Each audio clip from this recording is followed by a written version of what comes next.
Does success lead to happiness, or does happiness lead to success? In our present society, discussions often revolve around AI, technology, IQ, and success. Our fast-paced world seems to give a lot of importance to success at the cost of happiness. Did you know India ranked very low, 126 on the Global Happiness Index? That means many people in India struggle to be happy. I started to wonder why.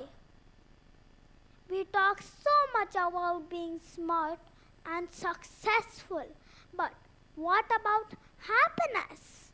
What's more important, being smart or being happy? I think we need both. Let's transform lives. Let's cultivate happiness. Ladies and gentlemen, and my dear friends, my name is Chaitanya Kashyap, an 8-year-old third grade student.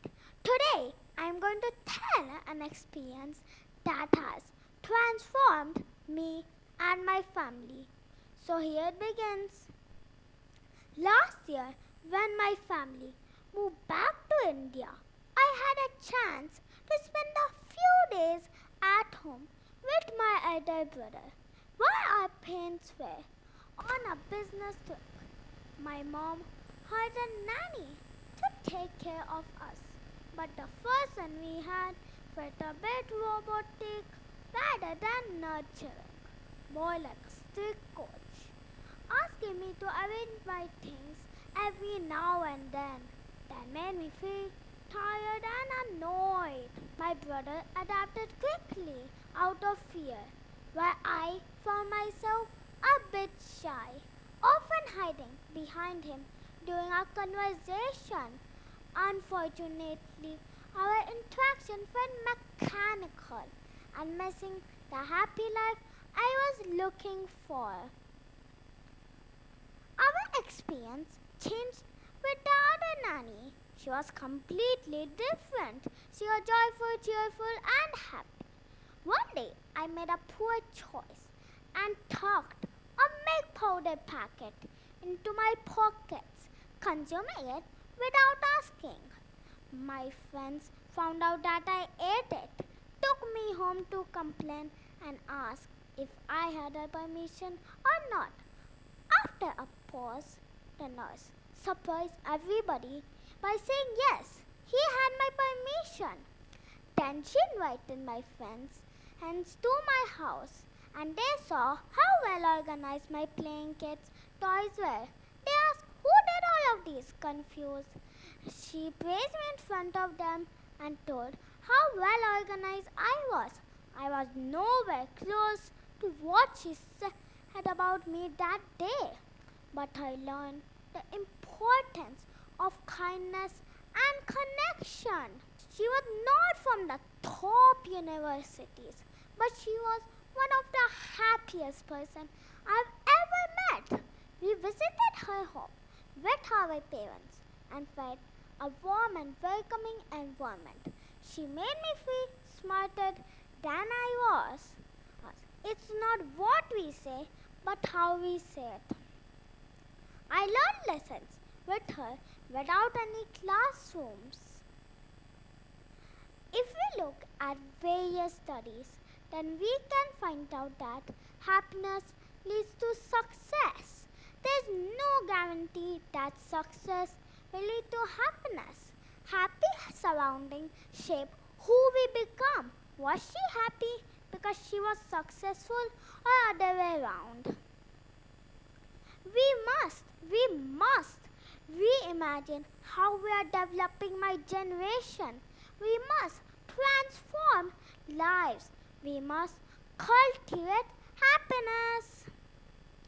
Going back to my favorite nanny, I asked her how she became happier than others. She told me 3 points that I still remember since then. First thing was about her home.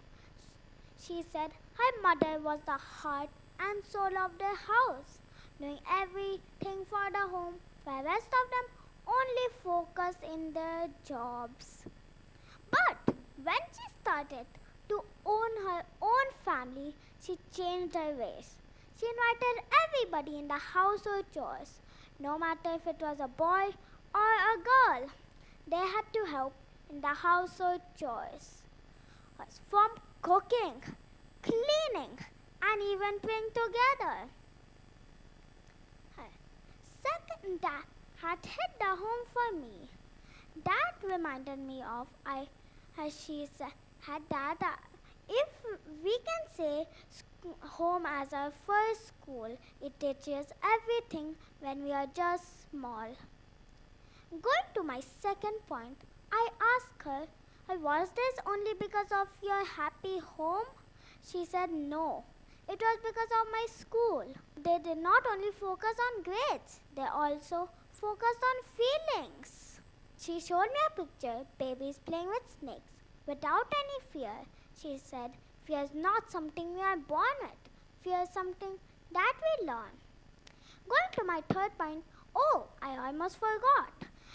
If we can say home as a first school, then we can obviously say school as a second home.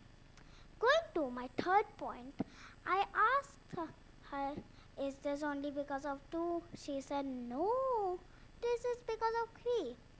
She said that if we help our neighbors, help their neighbors, then we can make the world into a happier place.